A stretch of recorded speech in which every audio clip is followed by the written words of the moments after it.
فرض کریں کہ رات کے 2 بجے کا وقت ہے، ہم کسی لمبے اور تھکا دینے والے دن کے بعد گاڑی یا موٹر سائیکل پر اکیلے گھر کی طرف جا رہے ہیں۔ سڑک بالکل سنسان ہے۔ اچانک سامنے ایک ناکے سے ٹارچ کی روشنی ہماری آنکھوں پر پڑتی ہے، اور ایک وردی میں ملبوس اہلکار ہمیں روک لیتا ہے، پھر شناختی کارڈ مانگنے کے بعد انتہائی تحکیمانہ انداز میں کہتا ہے کہ اپنا موبائل فون ان لاک کر کے مجھے دیں۔ بالکل۔ اور اس ایک لمحے میں ہمیں ایسا لگتا ہے جیسے ہماری پوری زندگی، مطلب ہمارے بینک اکاؤنٹس، خاندان کی تصاویر، ہماری واٹس ایپ کی نجی گفتگو، سب کچھ ایک اجنبی کے ہاتھ میں جانے والا ہے۔ یہ ایک ایسا خوف اور بے بسی کا احساس ہے جس کا سامنا ہم میں سے بہت سے لوگوں کو کرنا پڑتا ہے۔ یہ واقعی ایک بہت بڑا مسئلہ بن چکا ہے۔ ہم اکثر اپنے فونز کو محض کال کرنے کی ایک مشین سمجھتے ہیں، لیکن در حقیقت ہم نے اپنی پوری نفسیاتی، مالی اور سماجی زندگی اس چھوٹی سی ڈیوائس میں قید کر دی ہے۔ صحیح بات ہے۔ جب وہ فون ان لاک ہوتا ہے نا، تو وہ صرف ایک سکرین نہیں کھل رہی ہوتی، بلکہ انسان کا پورا وجود کسی کے سامنے برہنہ ہو رہا ہوتا ہے۔ اسی لیے یہ جاننا انتہائی ضروری ہے کہ قانونی اعتبار سے ہم کہاں کھڑے ہیں۔ تو آج کے اس ڈیپ ڈائیو میں ہم اسی کو سمجھنے کی کوشش کریں گے۔ ہم نے بہت محنت سے مختلف ذرائع اکٹھے کیے ہیں، جن میں عدالتی فیصلے، لمس اور RSIL کی جامع رپورٹس، قانونی ماہرین جیسا صلاحریہ لا کمپنی اور ایڈوکیٹ عبدالمتین کی تشریحات شامل ہیں۔ بالکل، اور ہمارا مقصد صرف قانون کی دفعات پڑھنا نہیں ہے، بلکہ یہ سمجھنا ہے کہ قانون ہمیں ریاست، پولیس اور بڑی کمپنیوں کی نظروں سے کس حد تک بچا سکتا ہے۔ چلیں اس کو تھوڑا کھول کر سمجھتے ہیں۔ سب سے پہلے ہم اس بنیاد کی بات کرتے ہیں جو اس ملک کا آئین ہمیں فراہم کرتا ہے۔ ہم سنتے آئے ہیں کہ آئین حقوق کی ضمانت دیتا ہے، مگر جب بات ایک موبائل فون کی ہو تو قانون کی نظر میں اس کی کیا حیثیت ہے؟ دیکھیں، آئین پاکستان کا آرٹیکل 14 اس حوالے سے ہماری سب سے بڑی ڈھال ہے۔ یہ آرٹیکل بنیادی طور پر انسان کے وقار اور گھر کی پرائیویسی کو ایک بنیادی حق تسلیم کرتا ہے۔ مطلب اس میں واضح طور پر لکھا ہے کہ قانون کے تابع رہتے ہوئے کسی بھی شخص کے گھر کی پرائیویسی کو پامال نہیں کیا جائے گا۔ پر گھر کی پرائیویسی، ہمارا فون تو گھر نہیں ہے نا؟ یہی تو ایک بہت دلچسپ قانونی بحث ہے۔ آج کے جدید دور میں گھر کی تعریف کیا ہے؟ ہمارے ذرائع میں ڈان نیوز کی ایک مفصل رپورٹ شامل ہے، جس میں لاہور ہائی کورٹ کے جسٹس امجد رفیق کی جانب سے دیا گیا ایک حالیہ اور تاریخی فیصلہ موجود ہے۔ اچھا، اس میں کیا کہا گیا؟ اس عدالتی فیصلے میں انتہائی صراحت کے ساتھ یہ قرار دیا گیا کہ آج کے دور میں ایک سمارٹ فون کی حیثیت کسی بھی طرح ایک جسمانی گھر سے کم نہیں ہے۔ اوہ واہ! جی، عدالت کا ماننا ہے کہ آج کا انسان عملی طور پر اپنا زیادہ تر وقت اور اپنی نجی زندگی اپنے فون کے اندر ہی گزارتا ہے۔ یہ تشریح تو بہت گہری ہے۔ مطلب اپنا ان لاکڈ موبائل کسی اہلکار کو دینا بالکل ایسا ہے جیسے ہم نے اپنے گھر کی چابیاں کسی اجنبی کے حوالے کر دیوں اور اسے کھلی چھوٹ دے دی ہو کہ وہ ہمارے بیڈ روم میں جائے اور ہماری ذاتی ڈائری کے صفحات پڑھنا شروع کر دے۔ بالکل، اور میں اس تشبیہ میں تھوڑا سا اضافہ کروں گا۔ یہ صرف ڈائری کے صفحات پلٹنا نہیں ہے، بلکہ یہ ہماری سوچ کے عمل کو پڑھنا ہے۔ ہم نے انٹرنیٹ پر کیا سرچ کیا، ہم کس سے کس وقت بات کرتے ہیں، یہ سب کچھ اس ڈیوائس میں درج ہے۔ صحیح کہہ رہے ہیں۔ اور اسی عدالتی فیصلے میں مزید پیچھے جاتے ہوئے محترمہ بے نظیر بھٹو کیس میں سپریم کورٹ کے ایک نہایت اہم فیصلے کا حوالہ بھی دیا گیا ہے۔ اس فیصلے میں بغیر اجازت نگرانی اور فون ٹیپنگ کو غیر آئینی قرار دیتے ہوئے اسلامی اصولوں کو بھی شامل کیا گیا تھا۔ اچھا، اسلامی اصولوں کا حوالہ بھی دیا گیا تھا؟ جی ہاں، عدالت نے سورۃ الحجرات کی اس آیت کا حوالہ دیا جس میں سختی سے منع کیا گیا ہے کہ ایک دوسرے کی ٹوہ میں نہ لگو اور جاسوسی نہ کرو، لہٰذا پرائیویسی میں مداخلت ریاست کی اسلامی بنیادوں کے بھی منافی ہے۔ قانون کی کتابیں اور ہائی کورٹ کے فیصلے تو بہت مضبوط لگتے ہیں، مگر میرا یہاں ایک سوال ہے، ایک بہت چبھتا ہوا سوال جو ہر عام شہری کے ذہن میں آتا ہے۔ جی پوچھیں۔ اگر ہمارا آئین ہمیں اتنی مضبوطی سے تحفظ دیتا ہے تو پھر سڑکوں پر کیا ہو رہا ہے؟ قانون نافذ کرنے والے ادارے جو خود قانون کے محافظ ہیں، وہ اکثر جرائم کی روک تھام کا جواز بنا کر عام شہریوں کے فون کیوں چیک کر رہے ہوتے ہیں؟ ایک عام کانسٹیبل ناکے پر کھڑا ہو کر اس آئین کو نظر انداز کیسے کر لیتا ہے؟ یہی وہ دردناک خلیج ہے جو ہمارے قانونی تھیوری اور سڑک کی تلخ حقیقت کے درمیان موجود ہے۔ ہمارے ذرائع میں قانونی ماہرین، خاص طور پر ایڈوکیٹ متین نے اس مسئلے پر بہت کھل کر بات کی ہے۔ انہوں نے کیا بتایا؟ جب کوئی پولیس اہلکار ناکے پر کسی شہری کو روکتا ہے اور کہتا ہے کہ اپنی واٹس ایپ گیلری دکھاؤ یا چیٹس پڑھاؤ، تو وہ قانون کے دائرے سے مکمل طور پر باہر نکل چکا ہوتا ہے۔ قانون کی نظر میں جب تک اس شخص کا نام کسی باقاعدہ FIR میں نامزد نہ ہو یا پولیس کے پاس مجسٹریٹ کا دستخط شدہ سرچ وارنٹ موجود نہ ہو، موبائل کی تلاشی نہیں لی جا سکتی۔ تو اگر پولیس محض کسی شک کی بنیاد پر یا ویسے ہی روٹین چیکنگ کے نام پر ہمارا فون کھلواتی ہے تو کیا ان کا یہ عمل خود ایک جرم ہے؟ جی بالکل، یہ بظاہر ایک عام سی چیکنگ لگتی ہے، مگر پولیس آرڈر 2002 کے آرٹیکل 155C کے تحت اسے واضح طور پر پولیس مس کنڈکٹ یعنی اختیارات کا ناجائز استعمال قرار دیا گیا ہے۔ اچھا؟ ہاں، اور یہ کوئی معمولی بات نہیں ہے، یہ ایک ناقابل ضمانت جرم ہے جس کے ثابت ہونے پر اس اہلکار کو 3 سال تک قید کی سزا سنائی جا سکتی ہے۔ یہ سن کر تو ایسا لگتا ہے جیسے کوئی ٹریفک وارڈن محض ہمیں تیز رفتاری پر روکے اور پھر اچانک ضد شروع کر دے کہ میں نے آپ کی جیب سے نکال کر آپ کا نجی خط پڑھنا ہے۔ بالکل ایسا ہی ہے۔ لیکن میں یہاں تھوڑا سا زمینی حقائق کی طرف آنا چاہوں گی۔ یہ ویڈیوز میں سننا بہت آسان ہے کہ پولیس کو سرچ وارنٹ کا بولیں۔ ہم خود سوچیں، ایک عام ورکنگ کلاس شہری، رات کا اندھیرا ہے، سنسان سڑک ہے اور سامنے 2 مسلح پولیس اہلکار کھڑے ہیں۔ کیا واقعی وہ شہری وہاں کھڑے ہو کر آرٹیکل 14 کی قانونی بحث کرے گا؟ نہیں، یقیناً نہیں۔ مطلب اگر وہ انکار کرے گا تو ممکن ہے کہ اسے ہراساں کیا جائے۔ کیا یہ کہنا کہ وارنٹ مانگیں ایک غیر حقیقت پسندانہ مشورہ نہیں ہے؟ میں آپ کی بات سے ذرا بھی اختلاف نہیں کروں گا۔ زمینی حقیقت یہ ہے کہ سڑک پر طاقت کا توازن مکمل طور پر اس مسلح اہلکار کے حق میں ہوتا ہے۔ سنسان سڑک پر قانون کی کتاب دکھانا خطرے کو دعوت دینے کے مترادف ہے۔ تو پھر حل کیا ہے؟ اسی لیے ماہرین یہ مشورہ قطعی طور پر نہیں دیتے کہ ہم سڑک پر تصادم کی راہ اختیار کریں۔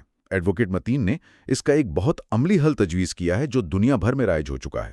وہ یہ ہے کہ پولیس اہلکاروں کے لیے باڈی کیمز کا استعمال لازمی قرار دیا جائے۔ یعنی جب کیمرہ ہر وقت ریکارڈنگ کر رہا ہوگا تو وہ اہلکار خود بھی غیر قانونی کام کرنے سے ڈرے گا، ہے نا؟ بالکل، باڈی کیم اس نے کہا اور میں نے کہا والی بحث کو ختم کر دیتا ہے۔ لیکن چونکہ فی الحال ہمارے پاس یہ نظام موجود نہیں ہے تو ماہرین کا مشورہ یہی ہے کہ تصادم سے گریز کریں، شائستگی سے پوچھیں کہ کیا کوئی وارنٹ ہے۔ اگر زبردستی کی جا رہی ہے تو جان کی سلامتی سب سے اہم ہے۔ موقع پر ہیرو بننے کی کوشش نہ کریں بلکہ بعد میں قانونی مدد حاصل کریں۔ چلیں، یہ تو ہو گئی سڑک کے ناکے کی بات، لیکن کیا یہی قانونی دیوار اس وقت بھی اتنی ہی مضبوطی سے کھڑی رہتی ہے جب بات انٹیلیجنس ایجنسیوں کی ہو؟ کیا ان کے پاس کوئی خفیہ دروازہ رکھا گیا ہے جس سے وہ جب چاہیں ہماری ٹیلی فون کالز سن سکیں؟ یہ ایک ایسا موضوع ہے جس پر بہت سی کہانیاں گردش کرتی ہیں۔ عام تاثر یہی ہے کہ ایجنسیوں کے پاس لامحدود اختیار موجود ہے، لیکن اگر ہم قانونی ڈھانچے کو دیکھیں تو صورتحال مختلف ہے۔ ہمارے ذرائع میں investigation for a fair trial act 2013 کا تفصیلی جائزہ لیا گیا ہے۔ ہاں، میں نے ان نوٹس میں فیئر ٹرائل ایکٹ کا طریقہ کار دیکھا تھا۔ وہ مجھے انتہائی حد تک دفتری اور پیچیدہ لگا تھا۔ بالکل، وہ جان بوجھ کر پیچیدہ بنایا گیا ہے۔ مطلب اگر کسی کی نگرانی کرنی ہے تو پہلے گریڈ بیس کا آفیسر درخواست تیار کرے گا، پھر وفاقی وزیر منظور کرے گا اور پھر بات یہاں ختم نہیں ہوتی۔ وہ درخواست باقاعدہ ہائی کورٹ کے جج کے پاس جائے گی وارنٹ کے لیے۔ کیا یہ طریقہ کار جان بوجھ کر اتنا کٹھن بنایا گیا ہے؟ جی بالکل، مقننہ چاہتی تھی کہ کسی بھی شہری کی پرائیویسی میں مداخلت سے پہلے کئی تہوں کی چھان بین ہو۔ ہمارے سورسز میں اسلام آباد ہائی کورٹ میں جسٹس بابر ستار کا حالیہ آڈیو لیکس کیس موجود ہے، جس میں کچھ سیاسی شخصیات کی آڈیوز کا معاملہ زیر بحث آیا تھا۔ جی، اس کیس کی سماعت کے دوران ایک غیر معمولی چیز ہوئی۔ وفاقی حکومت اور پی ٹی اے نے تحریری طور پر اعتراف کیا کہ قانون کے تحت کسی بھی ایجنسی کو شہریوں کی کالز ٹیپ کرنے کی کھلی یا غیر مشروط اجازت نہیں دی گئی۔ کوئی بھی ادارہ قانوناً اپنی مرضی سے کوئی سوئچ آن کر کے باتیں نہیں سن سکتا۔ یہاں آ کر بات واقعی بہت دلچسپ ہو جاتی ہے۔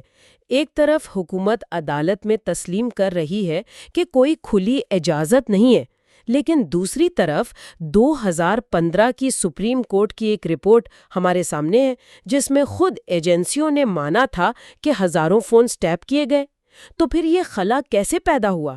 اگر قانون میں اجازت نہیں ہے تو کیا پریکٹس میں اسے بائی پاس کیا جا رہا ہے؟ یہی ہمارے نظام کی سب سے بڑی خامی ہے۔ قانون کا وجود ایک چیز ہے، لیکن اس کے نفاذ کی نگرانی یعنی اوورسائٹ بالکل دوسری چیز ہے۔ فیئر ٹرائل ایکٹ نے طریقہ کار تو بتا دیا، لیکن مسئلہ یہ ہے کہ ٹیکنالوجی اتنی تیزی سے ترقی کر چکی ہے کہ اگر کوئی ادارہ بغیر وارنٹ کے جاسوسی کے آلات استعمال کر رہا ہے تو اسے چیک کرنے کا کوئی خودکار تکنیکی نظام ہماری عدالتوں کے پاس نہیں ہے۔ مطلب ٹیکنیکل آڈٹ کا نظام ہی موجود نہیں ہے۔ بالکل، یہ قانون کی خامی نہیں بلکہ قانون پر عملداری کو یقینی بنانے والے آڈٹ میکانزم کی غیر موجودگی ہے۔ یہ تو ریاست کی نگرانی کی بات ہو گئی، لیکن ہم ریاست سے ڈرتے ہیں، سڑک پر پولیس سے بچتے ہیں، جبکہ دوسری طرف ہم خود اپنے ہی ہاتھوں سے انتہائی خوشی کے ساتھ اپنا نجی ڈیٹا بڑی ٹیکنالوجی کمپنیوں اور ایپس کے حوالے کر رہے ہوتے ہیں۔ اس حوالے سے ہمارے ذرائع کیا کہتے ہیں؟ لمس کی فیکلٹی کی جانب سے کی گئی ایکیڈیمک ریسرچ اسی پہلو پر تنقید کرتی ہے۔ ریسرچ نے ثابت کیا ہے کہ جسے ہم نوٹس اور چوائس کا ماڈل کہتے ہیں وہ مکمل طور پر ناکام ہو چکا ہے۔ نوٹس اور چوائس، اس سے مراد وہی لمبی سی قانونی تحریر ہے نا جو ایپ ڈاؤن لوڈ کرتے ہی آتی ہے اور ہم اسے پڑھے بغیر سیدھا ایگری پر کلک کر دیتے ہیں۔ جی بالکل۔ تو کیا یہ ہماری اپنی بے وقوفی نہیں ہے کہ ہم بغیر پڑھے دستخط کر رہے ہیں؟ بظاہر یہ صارفین کی سستی لگتی ہے، لیکن ریسرچ بتاتی ہے کہ یہ سستی نہیں بلکہ ان بگ ٹیک کمپنیوں کی ایک سوچی سمجھی حکمت عملی ہے۔ ان دستاویزات کو جان بوجھ کر اتنی مشکل قانونی زبان میں لکھا جاتا ہے کہ کوئی بھی عام انسان انہیں پڑھنے کی زحمت نہ کرے۔ اسے ٹیکنالوجی کی زبان میں ڈارک پیٹرنز کہا جاتا ہے۔ یعنی وہ ہماری ذہنی تھکاوٹ کو ہمارے خلاف ایک ہتھیار کے طور پر استعمال کرتے ہیں۔ جی، وہ کمپنیاں یکمشت آپ کی پوری زندگی نہیں چراتی بلکہ چھوٹے چھوٹے ٹکڑے جمع کرتی ہیں۔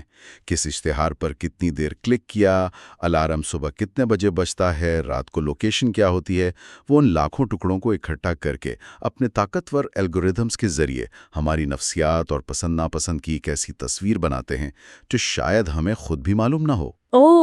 تو اس استحصال کے خلاف ہم کہاں کھڑے ہیں؟ یورپ نے تو بہت سخت قوانین بنائے ہیں نا؟ یورپ نے واقعی GDPR کے نام سے ایک سخت قانون نافذ کیا ہے۔ اس میں ایک طاقتور شق ہے جسے بھول جانے کا حق کہا جاتا ہے۔